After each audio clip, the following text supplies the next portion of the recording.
Welcome to Man Does Tech, where I solve the problems you didn't even know you had. You start by preparing the lens and a custom mask. This is how you get mini bokeh quickly. Choose a fast prime like a 50mm or 35mm. You want wide aperture potential. Cut a circular mask in black card, then cut a small shaped hole, 1 to 2 centimeters across, produces compact bokeh shapes. Attach the mask securely to the front of the lens with gaffer tape so it won't shift. Once done, set your camera to aperture priority and open the aperture as wide as possible.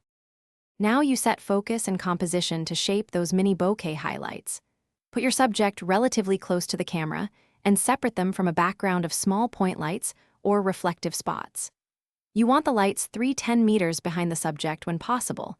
That distance compresses them into small discs. Use manual focus or focus, peaking to lock sharpness on the subject's eye, then recheck the background bokeh size and appearance through the viewfinder. Make small aperture tweaks to change bokeh size. Finally, capture test frames and refine until you see clean mini bokeh. Start with 1/125 shutter, adjust ISO to maintain exposure, and take several shots while slightly altering distance and aperture.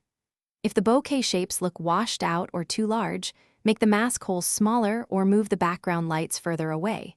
Conversely, open the aperture more for larger discs.